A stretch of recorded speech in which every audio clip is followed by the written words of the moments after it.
Después de una semana bastante plana, Bitcoin puede tomar la decisión de si atacar los máximos históricos o, si por el contrario, atacar los mínimos del mes de abril. En este vídeo haré un análisis de la última hora de Bitcoin y comentaré en qué aspectos nos tenemos que fijar para anticiparnos a una semana que sin duda puede determinar la dirección de medio verano. Bueno, esta semana el precio de Bitcoin ha cerrado un 1,09% abajo. Es cierto que en función del activo, por ejemplo, una divisa o un índice más tradicional, etcétera, etcétera, un 1,09% puede ser importante e incluso puede marcar dirección. Pero en el caso de Bitcoin ni ha marcado dirección porque no ha formado ninguna ruptura de ningún nivel, ni ninguna continuación, ni nada por el estilo, sino que un 1,09% es un movimiento totalmente insignificante, ya de forma diaria, pues imaginaos de forma semanal. Entonces, esta semana, ¿por qué podría de algún modo marcar dirección? Pues bueno, porque realmente nos encontramos muy cerca de lo que serían los máximos anteriores. Ahora mismo estamos a tan solo un 5%, incluso menos de un 5%, de poder cerrar por encima de los máximos anteriores. Los máximos históricos nos quedan un poquito más lejos, pero eso no es importante en este caso, ya que romper claramente los máximos anteriores ya sí que marcaría dirección, porque estaríamos dando continuación y dejando atrás todo este movimiento horizontal. Y después de una semana donde ya ha sido bastante plana y de una semana anterior que tampoco ha ido a ninguna parte, pues podríamos entender que los próximos 7 días ya tomarán algún tipo de dirección, ya sea al alza, y si tenemos la mayoría de estos 7 días al alza, ya podríamos romper esa zona de máximos, o ya sea a la baja, lo cual implicaría romper esta zona inferior que ahora trataremos en gráfico intradiario.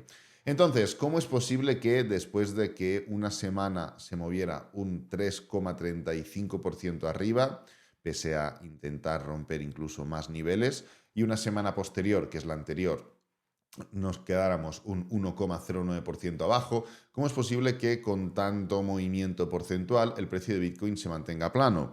Pues simplemente porque no estamos siendo capaces de romper esta zona de soporte de los 67.100 aproximadamente. Es un nivel que ya comentamos en otros momentos cuando hablamos de que el precio estaba formando un rechazo, si os acordáis estos primeros días del rechazo del nivel de resistencia de este rango diario.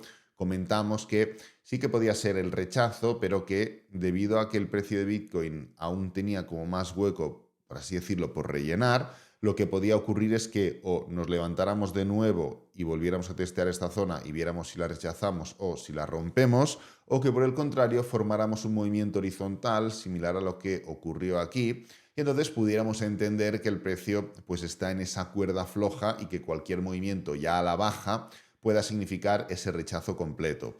Lo que ha terminado ocurriendo es la opción número 2, que en este caso pues, es la de movimiento horizontal, y se ha formado una especie de soporte bastante claro donde el precio pues, bueno, testeó ya como resistencia en 3 ocasiones y luego 1, 2, 3, 4, 5 veces como soporte. Es un nivel muy interesante, es un nivel muy claro y sin ningún tipo de duda es lo que ahora mismo está evitando que el precio de Bitcoin sea capaz de volver a atacar la parte inferior de ese rango diario. No tiene nada que ver cualquier media móvil que pongamos, la de 20 está actuando como soporte, podría parecer, la de 50 está más abajo, ya en términos diarios, o la media móvil de confianza que tú utilices, da igual porque cuando el movimiento es horizontal significa que no hay dirección. Y cuando no hay dirección, las medias móviles no actúan como nada, simplemente porque las medias móviles son indicadores que funcionan en movimientos direccionales, en tendencia alcista o tendencia bajista, siguiendo al precio de cerca en movimientos de pullback.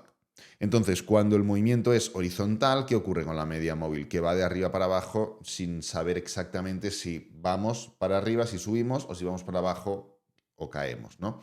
Entonces, en este caso, las medias móviles no son representativas de nada y este tipo de niveles se definen de forma pues, basada en la acción del precio pura y dura, no tiene nada que ver los indicadores, y aquí tenemos esta zona de soporte. Entonces, si nos fijamos lo que ocurrió en el año 2019, después de formar el movimiento exactamente igual que estamos formando ahora, después de formar esta estructura de como doble techo, etcétera, etcétera, y después de formar la high test, lo que ocurrió es que formamos una clara envolvente a la baja. Si reproducimos esa estructura en términos diarios, vamos a irnos un poquito más para atrás y vamos a poner el gráfico diario, nos damos cuenta de que el precio pues, formó esa especie de doble techo y rápidamente atacó la parte inferior, formando ese soporte en términos diarios. Aquí el soporte se formó en gráfico diario. ¿Y qué es lo que ocurrió?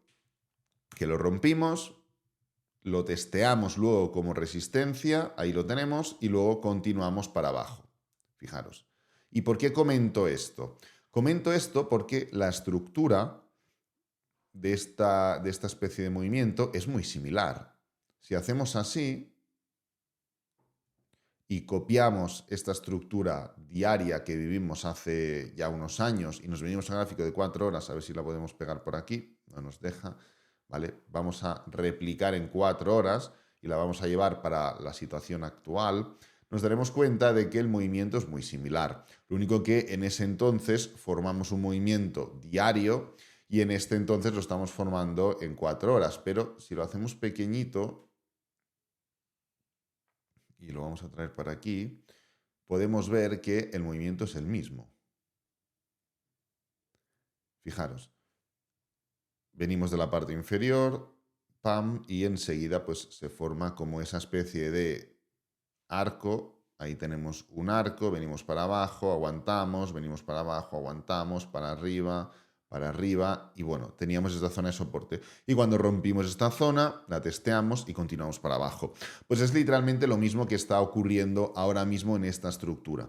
Si el precio de Bitcoin rompe esta zona de soporte, en este caso hablamos de los 67.100, atacaremos la parte inferior del rango diario. Esto significa que tenemos que formar esa ruptura a la baja del rango diario, no, ni mucho menos. Tendremos que analizar cómo atacamos esa zona para saber si podemos romperlo o no. Pero justamente las diferencias entre el 2019 y el 2024, entre otras cosas, es que después de esta high test y de esta estructura más arqueada, el precio no ha sido capaz de atacar la parte inferior. Así que esta semana, por eso comento que puede marcar esa dirección, ya sea porque es capaz de romper la parte superior o ya sea porque es capaz de atacar la parte inferior. Una vez ocurra una o la otra, tendremos que confirmar. Aunque ataquemos la parte superior, tendremos que confirmar la ruptura. Y aunque ataquemos la parte inferior, tendremos que confirmar la ruptura también de la inferior. Entonces, no es que esta semana ya signifique, vale, nos vamos a 86.000 o vale, nos vamos a 50.000. No, ni mucho menos. Simplemente nos va a permitir entender cuál es el punto de inflexión, cuál es ese match point, hablando mal, respecto a si subimos o si caemos. Me gustaría hacer una comparativa, ahora viendo esta estructura semanal de Bitcoin, con Nvidia, porque si nos fijamos, ¿qué es lo que ocurrió con Nvidia hace unas semanas? Pues bien, que el precio desde un nivel de máximos, aquí lo tenemos, formó ese movimiento inicial a la baja. Luego se levantó y estuvo desacelerando bastante. Recordad que la desaceleración es el paso previo al giro y podíamos entender, o podía llegar a esperarse, que el precio de Nvidia confirmara este doble techo y formara como un máximo local dentro de toda esta estructura e iniciara un movimiento correctivo mayor. Le hacía falta también, no nos vamos a engañar, debido a toda la sobrecompra que había estado formando durante los últimos meses, incluso años, ¿no? Pero bueno, ¿por qué no fue capaz de formar ese movimiento? Pues simplemente porque el precio no rechazó, todo lo contrario, rompió el nivel. Ahora, la semana pasada no fue capaz de confirmar esa ruptura, formó una vela de desaceleración y en el caso de Nvidia tendremos que estar muy pendientes de si realmente quiere continuar o de si se forma alguna estructura en forma de candlestick, por ejemplo, un envolvente alcista, un doji y una envolvente bajista. Es una evening star, ya lo sabréis, que es un patrón de velas muy bajista que puede haber venido a atacar y a llevarse todos estos stops que hay por aquí, engañar, manipular un poquito, ¿no? Como gusta que ocurra, y para abajo. Pues esta es una estructura muy similar a la que nos podemos encontrar en Bitcoin.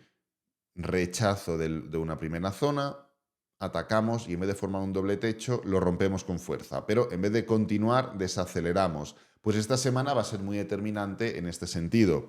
Pues en el caso de Bitcoin estamos formando algo prácticamente idéntico, ya que tenemos esa zona, estamos desacelerando en un nivel de resistencia o en un nivel de máximo anterior, en este caso en Bitcoin también es un nivel de resistencia, y podemos llegar a formar pues esa estructura de rechazo o esa estructura formando una corrección mayor, un máximo local dentro de todo el mercado alcista, y entonces dar paso a una corrección mayor, o por el contrario, dejar atrás todo este movimiento. Pero las condiciones dependen un poco de lo que he ido tratando en términos intradiarios y en términos diarios, ya que al fin y al cabo son los que están marcando esta estructura de la parte inferior del rango y la parte superior del rango.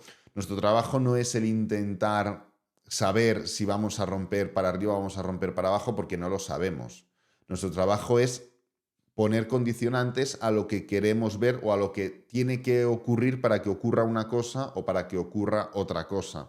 Ahora mismo estamos intentando rechazar esa zona de 4 horas. No recomiendo a nadie centrarse en que si rompemos diagonales, que si utilizo en vez de la sombra el cuerpo, que si impulso, si esto es un patrón de impulso, pullback aquí a continuación, etcétera, etcétera. ¿Por qué? Porque nos mantenemos aún dentro del rango. Y todo lo que ocurra dentro del rango, podemos, como llevo ya tiempo comentando, cuál va a ser la dirección general, por así decirlo, que va a tomar, si vamos a atacar la parte superior o si vamos a atacar la parte inferior, pero no sabemos el cómo. ¿Por qué? Porque hay mucha volatilidad dentro de los rangos, con lo cual sí que podemos entender que como no hemos atacado con fuerza esta zona de soporte, iremos a la parte de resistencia, o como no hemos atacado con fuerza, por ejemplo, esta zona de resistencia, iremos a la zona de soporte, pero no podemos saber el cómo se formará esa estructura, con lo cual cualquier estructura de impulso, pullback y continuación es totalmente inválida. Ahora bien, eso no quiere decir, por ejemplo, que tú no puedas detectar una zona de soporte en gráfico de 4 horas y bajarte al gráfico de 10 minutos y buscar movimientos. Una cosa no quita la otra, ¿eh? Por supuesto, esto sí que se puede llevar a cabo, y si alguien tiene una estrategia basada en esto, es su momento. Pero si estamos viendo un rango diario, que ya vemos que el rango es en gráfico diario, porque en gráfico semanal no se ve un rango, si ya vemos un rango diario, lo que no podemos pretender es intentar estructurar y buscar operaciones en base al gráfico de 4 horas o de 1 hora, porque no tiene sentido, porque la volatilidad es prácticamente la misma. Ahora bien, eso no quiere decir, como digo, que no podamos detectar niveles en 4 horas, por ejemplo, como lo estamos viendo aquí, y buscar una estructura en temporalidades inferiores para intentar aprovecharnos de algún modo, eso sí, teniendo en cuenta los demás niveles en gráfico diario, ya que esta zona de resistencia, 71.300 más o menos, 73.300, pues actúa como tal en términos diarios y no solo puede formar un rechazo, sino que incluso podría formar una ruptura, ¿por qué no? Pero con una volatilidad tan grande que por haber ejecutado una operación en gráfico de 15 minutos, por ejemplo, nos eche del trade y luego continúe hacia esa dirección. Así que nada, voy a dejar este vídeo por aquí. Simplemente era comentar la importancia de esta semana basada en lo que podemos ver entre el gráfico diario, 4 horas y evidentemente el propio gráfico semanal, y ya pues como siempre lo iremos actualizando de forma diaria. Espero que te haya gustado, que te haya servido, que es lo importante. Si es así, dale me gusta, suscríbete, compártelo con amigos, con la familia y nos vemos en el próximo vídeo. Adiós.